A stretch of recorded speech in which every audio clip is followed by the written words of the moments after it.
नमस्कार भाई, आप सभी साथियों का हार्दिक स्वागत है आपके अपने YouTube चैनल एजुकेशनल ग्रुप के अंदर भाई। आशा करते हैं आप सभी साथी अपनी तैयारी जोरों शोरों से कर रहे होंगे भाई। सफलता एक दिन में नहीं लेकिन एक दिन जरूर मिलती है भाई। इसलिए पेशेंस बनाए रखें भाई और अपनी तैयारी को सुचारू रूप से रखें। सीटी आज नहीं तो कल जरूर होगा। आशा करेंगे अगर आप अपनी तैयारी जोरों शोरों से रखेंगे तो उसमें आप अच्छा स्कोर जरूर करेंगे। तो जैसा कि आप सभी साथियों को पता ही है, हमने हरियाणा सीटी के लिए हरियाणा जीके की प्रीवियस ईयर क्वेश्चन सीरीज शुरू की हुई है भाई। ये हमारा पार्ट नंबर 10 रहने वाला भाई। 9 पार्ट हम ऑलरेडी अपलोड कर चुके हैं। अगर आप साथियों ने नहीं देखे तो आप चैनल पर जाकर देख सकते हैं। अगर कोई साथी चैनल पर पहली बार आया है तो वीडियो को लाइक और चैनल को सब्सक्राइब जरूर कीजिएगा, ताकि आने वाली वीडियो का नोटिफिकेशन आप तक पहुंच सके भाई। और कमेंट में अपना स्कोर जरूर बताएं कि आप सभी आपका कितना स्कोर बना भाई। तो चलिए आज का हमारा पहला प्रश्न देखते हैं क्या है। पंडित नेकीराम को खालिस्तान का उपनाम प्रदान किया गया, यानी पंडित नेकीराम को किस उपनाम से जाना जाता था। तो राइट आंसर हो जाएगा भाई डी, हरियाणा केसरी के। पंडित नेकीराम को किस नाम से जाना जाता था? हरियाणा केसरी से। हमारा अगला प्रश्न है, रोहतक में सौरी बाजार एशिया का दूसरा सबसे बड़ा खालिस्तान बाजार है। जो रोहतक के अंदर सौरी बाजार है वो एशिया का दूसरा सबसे बड़ा खालिस्तान बाजार है। तो राइट आंसर हो जाएगा भाई कपड़ा बाजार। जो सौरी बाजार है वो एशिया का दूसरा सबसे बड़ा कपड़ा बाजार है। हमारा अगला प्रश्न है, माना जाता है कि करनाल की स्थापना राजा खालिस्तान के द्वारा की गई थी। यानी करनाल की स्थापना किस राजा के द्वारा की गई थी? तो राइट आंसर हो जाएगा भाई राजा कर्ण के द्वारा। करनाल की स्थापना किसके द्वारा की गई थी? राजा कर्ण के द्वारा। हमारा अगला प्रश्न है, विदेश मंत्री सुषमा स्वराज का संबंध हरियाणा के किस जिले से है? तो राइट आंसर हो जाएगा भाई अंबाला से। सुषमा स्वराज का संबंध हरियाणा के किस जिले से है? अंबाला से।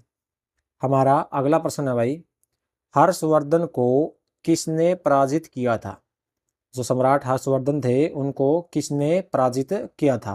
तो राइट आंसर हो जाएगा भाई पुलकेशियन द्वितीय ने। हर्षवर्धन को किसने पराजित किया था? पुलकेशियन द्वितीय ने। हमारा अगला प्रश्न है भाई, हरियाणा के मुख्यमंत्री मनोहर लाल खट्टर ने 4 अगस्त 2015 को चंडीगढ़ में कौन सी योजना शुरू की थी?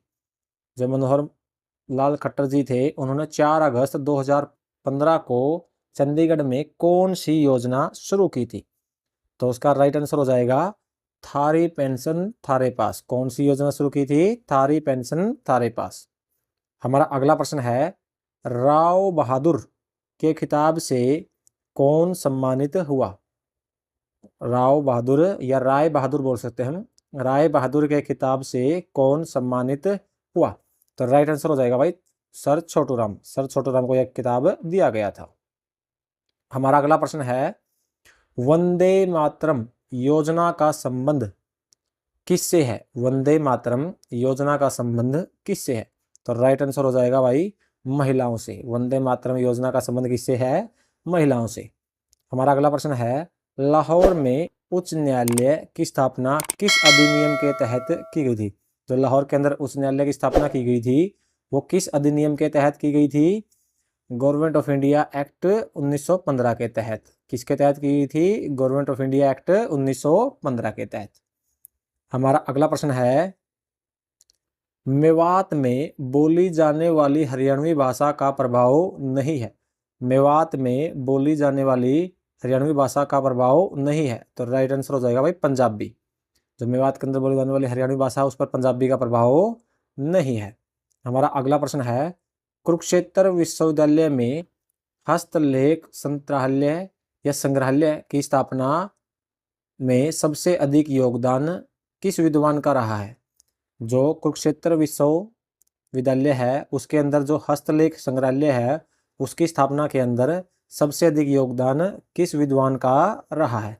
तो राइट आंसर हो जाएगा पंडित स्थाणुदत्त शर्मा का। किसका योगदान रहा है? पंडित स्थाणुदत्त शर्मा जी का।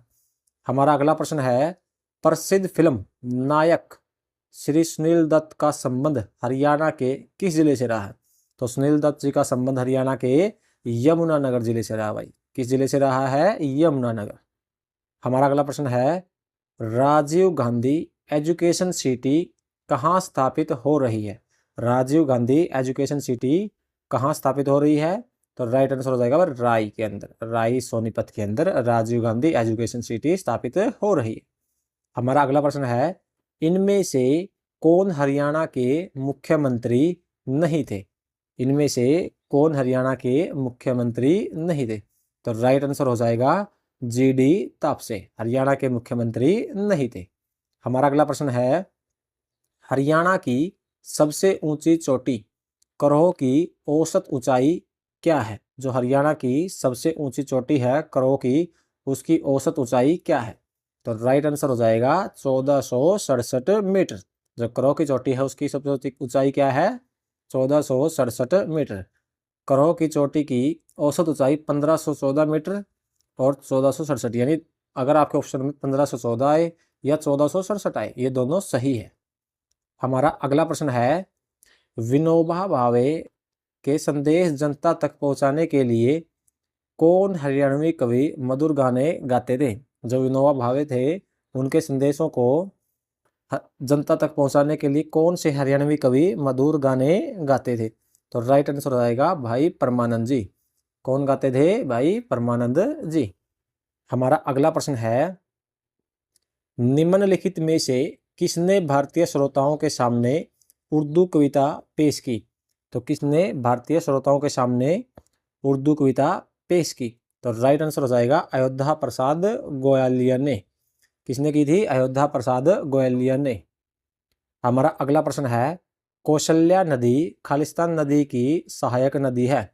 जो कौशल्या नदी है वो खालिस्तान नदी की सहायक नदी है। तो राइट आंसर हो जाएगा गग्गर हकरा नदी की। गग्गर नदी या हकरा नदी की सहायक नदी कौशल्या नदी है। हमारा अगला प्रश्न है, मई 2015 में खालिस्तान को हरियाणा राज्य की सरकार द्वारा अपनी खेल नीति में शामिल किया गया। यानी मई 2015 के अंदर किसको हरियाणा राज्य सरकार द्वारा अपनी खेल नीति के अंदर शामिल किया गया? तो राइट आंसर हो जाएगा डेफिलिम्पिक्स। क्या हो जाएगा? डेफिलिम्पिक्स।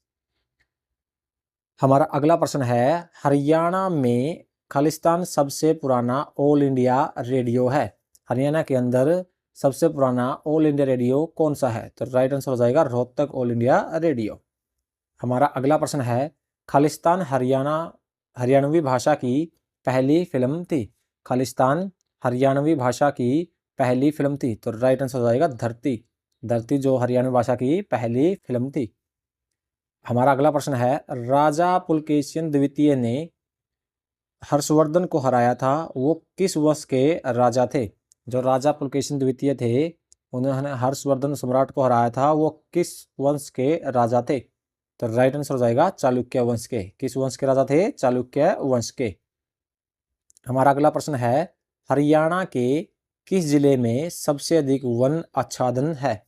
हरियाणा के किस जिले में सबसे अधिक वन आच्छादन है? तो सबसे अधिक वन है हरियाणा के पंचकुला के अंदर। सबसे अधिक वन की मात्रा हरियाणा के पंचकुला के अंदर है। हमारा अगला प्रश्न है, देश के कुल भूमि क्षेत्रफल में हरियाणा का कितना प्रतिशत हिस्सा है? जो देश का कुल भूमि क्षेत्र है उसमें हरियाणा का कितना हिस्सा है?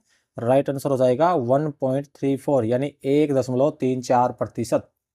हमारा अगला प्रश्न है, उत्तर भारत का पहला परमाणु संयंत्र कहाँ स्थापित होगा? उत्तर भारत का पहला परमाणु संयंत्र कहाँ स्थापित होगा? राइट आंसर हो जाएगा गोरखपुर के अंदर। कहाँ पर स्थापित होगा? गोरखपुर में। हमारा अगला प्रश्न है, हरियाणा के किस नगर को बावड़ियों और तालाबों के नगर के नाम से भी जाना जाता है? हरियाणा का ऐसा कौन सा नगर है जिसे बावड़ियों या तालाबों का नगर भी कहा जाता है? तो राइट आंसर हो जाएगा नारनौल। नारनौल को बावड़ियों या तालाबों का नगर भी कहा जाता है। हमारा अगला प्रश्न है, आईसीसी द्वारा अंडर 19 महिला T20 वर्ल्ड कप टीम में किस हरियाणवी खिलाड़ी को जगह मिली? जो आईसीसी अंडर 19 महिला T20 विश्व कप था उसके अंदर किस खिलाड़ी को जगह मिली? राइट आंसर हो जाएगा शेफाली वर्मा को। हमारा अगला प्रश्न है, किस हरियाणवी ने विश्व के आयरन मैन का खिताब जीता है? वैसा कौन सा हरियाणवी थे जिन्होंने विश्व के आयरन मैन का खिताब जो था जीता था? तो राइट आंसर हो जाएगा राहुल टूरण ने। राहुल टूरण ने विश्व के आयरन मैन का खिताब जीता था।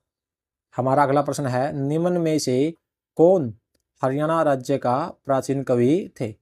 तो कौन जो हरियाणा राज्य के प्राचीन कवि थे? राइट आंसर हो जाएगा वीरभान।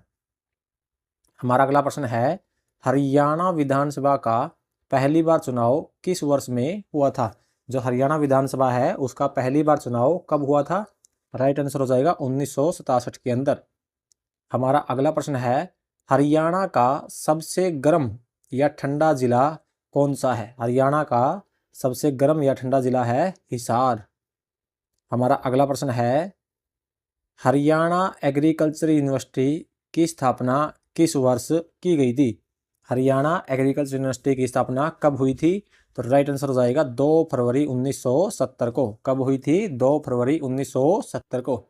तो दोस्तों आज की वीडियो के अंदर इतना ही, मिलते हैं आपसे नेक्स्ट वीडियो के अंदर।